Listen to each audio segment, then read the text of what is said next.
સ્વામિનારાયણાય નમઃ.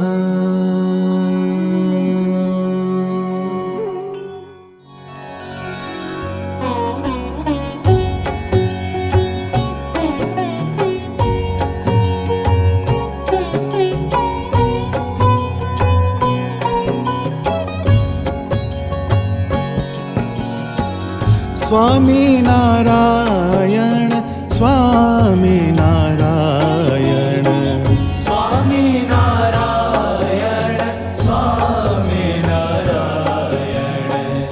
સ્વામિનારાયણ સ્વામિનારાયણ.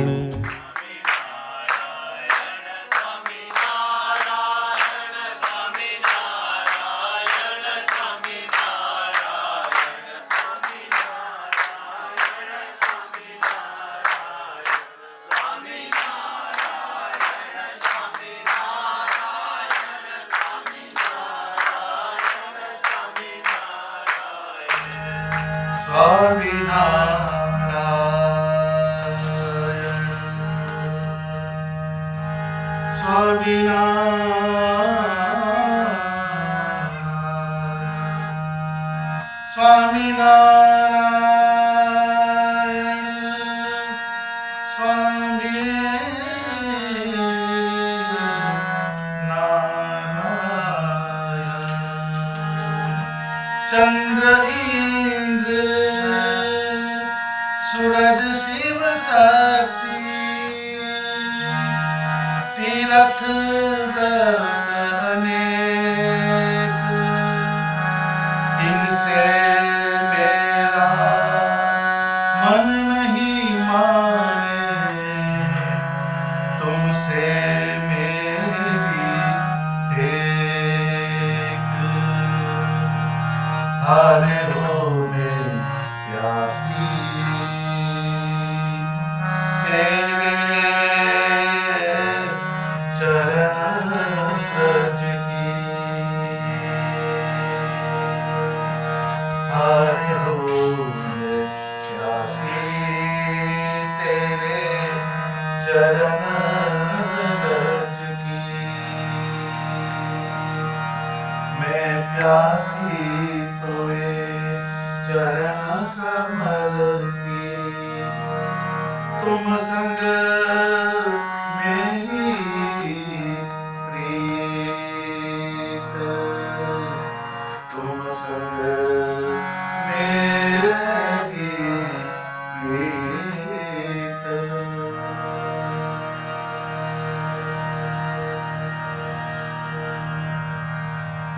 સહજાનંદ સ્વામી મહારાજની જય. સ્વામિનારાયણ ભગવાને ભક્તિનો માર્ગ દેખાડ્યો. એમાં એકાંતિક ભક્તિ એટલે ધર્મ, જ્ઞાન, વૈરાગ્ય અને ભક્તિ આ ચાર તત્વ ભેગા થાય ત્યારે એકાંતિક ભક્ત થવાય. ભક્તિ અને ઉપાસના આ બે જુદી વસ્તુ છે. આપણે ભગવાનના સ્વરૂપનું જે ભજન કરીએ, આપણી ઇન્દ્રિયો જોડાય એને ભક્તિ કહેવાય. પણ આત્મામાં ભગવાનના આકારને સ્થિર કરીએ એ ઉપાસના કહેવાય. ઉપાસના એટલે ઉપ વત્તા આસન ઇઝ ઇક્વલ ટુ ઉપાસના. ઉપ એટલે શ્રેષ્ઠ તત્વની નજીક આસન કરીએ એને ઉપાસના કહેવાય. આ બ્રહ્માનંદ સ્વામીની મેં કડીઓ બે ગઈ. એણે એવું કીધું, ચંદ્ર ઇન્દ્ર સૂરજ શિવ શક્તિ તીરથ વ્રત અનેક. બધાને એક લાઈનમાં લઈ લીધા. ચંદ્ર ઇન્દ્ર સૂરજ શિવ શક્તિ तीर्थ व्रत अनेक पाछा अनेक इनसे मेरा मन नहीं माने. आ बधी बहु जग्या छे पण इनसे मेरा मन नहीं माने तुमसे मेरी टेक. बधेथी छोड़ी छोड़ी छोड़ी छोड़ी क्या आया? एक भगवान स्वामीनारायण ना आकार ની અંદર આખું બ્રહ્માંડ છે એમાં 14 કોન્ટિનેન્ટ, 14 ખંડ કહેવાય. એમાં આપણો ખંડ કયો? તમારી અમેરિકાની સિટીઝનશીપ એટલે તમે અમેરિકા પકડો. એમાં તમારું સ્ટેટ કયું? તો કે બોસ્ટન. બોસ્ટનમાં તમારો એરિયા કયો? તો જે તે એરિયા હોય એ એરિયા. એમાં બધા બહુ એપાર્ટમેન્ટ. તમારું કયું એપાર્ટમેન્ટ? તો આ એપાર્ટમેન્ટ. આની અંદર પાછો આ મારો ડ્રોઈંગ રૂમ, આ મારો બેડરૂમ. કેટલેથી આયા તમે? બ્રહ્માંડમાંથી કરતા કરતા કરતા આયા ક્યાં આગળ? આમ કરતા આવ્યા ને.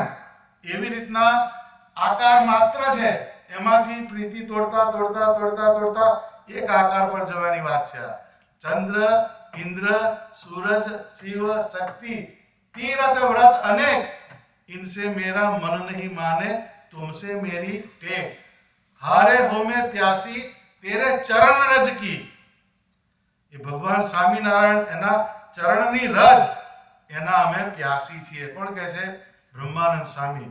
એટલે જે ભક્તિ કરીએ તો એ જ્ઞાને સહિત ભક્તિ કરવાની વાત કરી.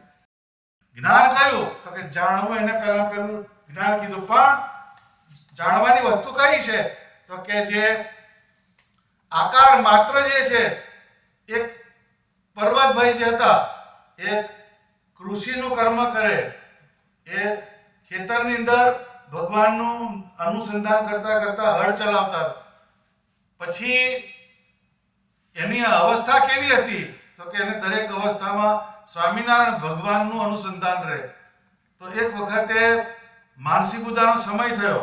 હળ વાગતા હતા પર્વતભાઈ, અને એને ઊભું રાખ્યું હલ્લાકડું, અને સ્વામિનારાયણ ભગવાનનું ધ્યાન કર્યું અને ભગવાનને જમાડતા હતા. એમના જે ભય હતા એને સહેજ હડસેલો માર્યો. એટલે આ શું કરે છે? તો દહીંને રોટલો મહારાજને જમાડતા હતા, એટલે દહીં નીચે પડ્યું.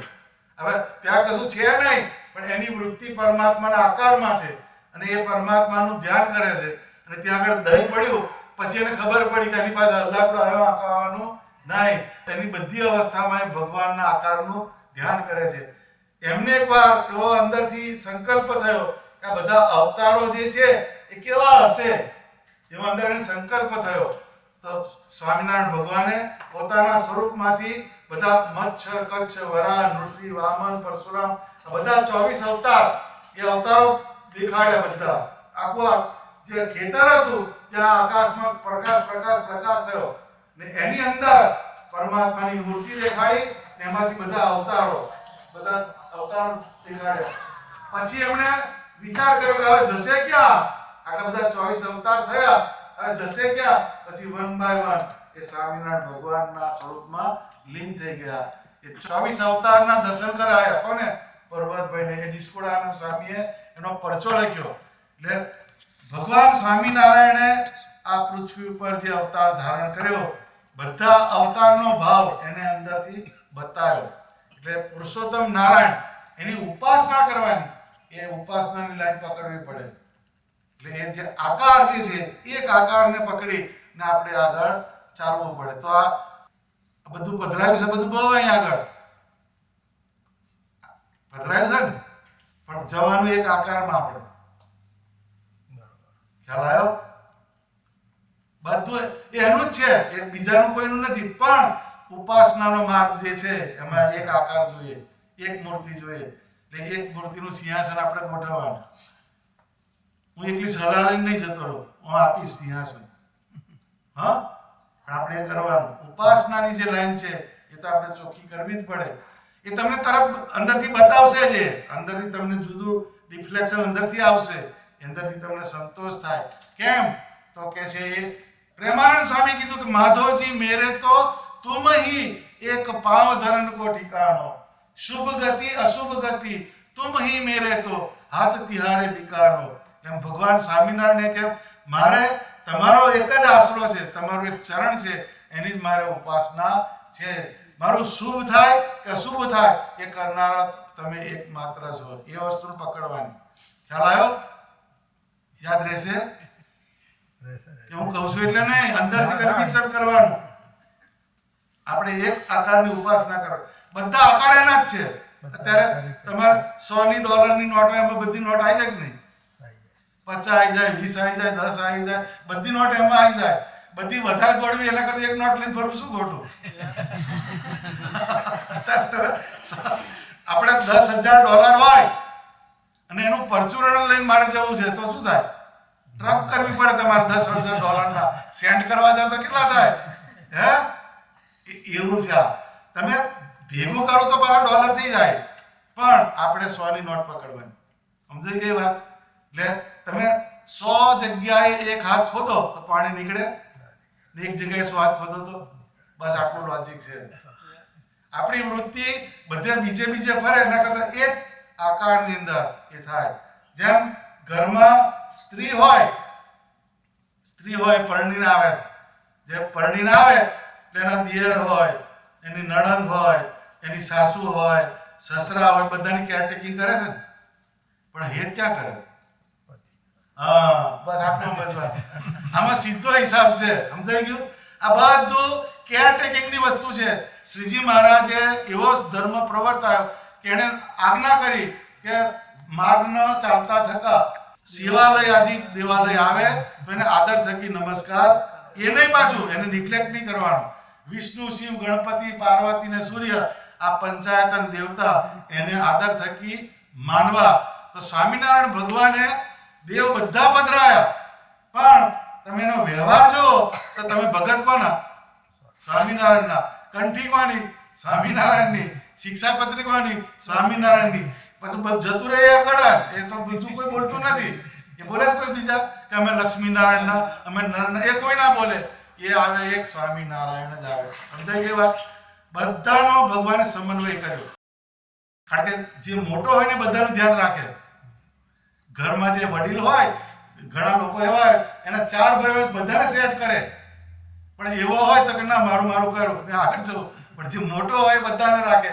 એમ સ્વામિનારાયણ ભગવાને બધા દેવ પધરાયા, પણ એને નિષ્ઠાપીઠ કરી ક્યાં આગળ? એક આકારની અંદર. એટલે જ્યારે ધ્યાન કરવાનું થાય ત્યારે એક આકારનું ધ્યાન કરવાનું.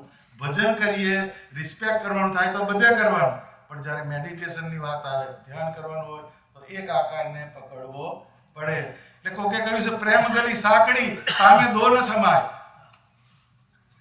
પ્રેમ ગલી સાંકડી તામે દો ન સમાય. એ ઉપાસનાનો માર્ગ આવો છે. આ જલ્દી કોઈ કહે નહીં પાછું, કારણ કે ખોટું લાગશે. એમ કે મારે ખોટું લાગે જે લાગે. ડોક્ટર ઇન્જેક્શન આવે કોને ગમે છે? હોય ગોચી જ દે અંદર, પણ તો તાવ ઉતરે એનો. બરાબર? આપણે તાવ ઉતારવા આવ્યા છે. હા, તમને સારું લાગે એવું કહેવા નહીં, પણ એ તમારું સારું થાય એ કહેવા માટેની આ વાત છે. વાત આપણે પકડવાની. આપણે સરસ કરી મોકલીશ. એ મૂર્તિ તમારે પૂજવાની અને એ જ મૂર્તિ તમે ધ્યાન કરો, ભજન કરો, સ્મરણ કરો, બધું તમને અંદરથી જવાબ આપશે. તમને પોતાને જ ખ્યાલ આવશે કે ના આ વાત બરાબર છે. આ અમારે કેવું છે, આ અમારું આ ઇનર એન્જિનિયરિંગ નું કામ છે. આને ઇનર એન્જિનિયરિંગ કહેવાય છે. આ બધાનું એન્જિનિયરિંગ છે, અહીંયાનું એન્જિનિયરિંગ જે છે એ બીજી વાત છે. આપણે ઉપાસના ચોખ્ખી રાખવાની, એમાં એક આકારનું ભજન કરવાનું. કોઈ નિંદક નહીં, કોઈ દેવ કઈ પાછું ખરું. આપણે પેલામાં નહીં પડવાનું, પણ આકારની પૂજા કરવાની થાય, એક આકારને પકડવાનો. સમજાઈ ગઈ વાત? આરતી કરતા ભગવાનને કહેવું તો પડે ને. અને જે જમીનમાં ઉગે તે વાવાય પાછું બી. જમીન સારી જોઈએ પાછી, નહીં તો બી વાવેલું બધું ફેલ જાય. આ જમીન એવી નથી એટલે કીધું આ વસ્તુ કામ જાણો. આ જાડિયો ખરો છે ને, રેશનો ઘોડો છે. હા, શું નામ તારું? હે, રામસુ. માળા કરો છું ના, બસ બહારની વાત. ઇન્ડિયામાં હતા ત્યારે કરતા હતા, પછી છૂટી ગઈ. અહીં જાય તો 180 થયા ને. લાય યાર માળા લાય ભાઈ, એક માળા કરો.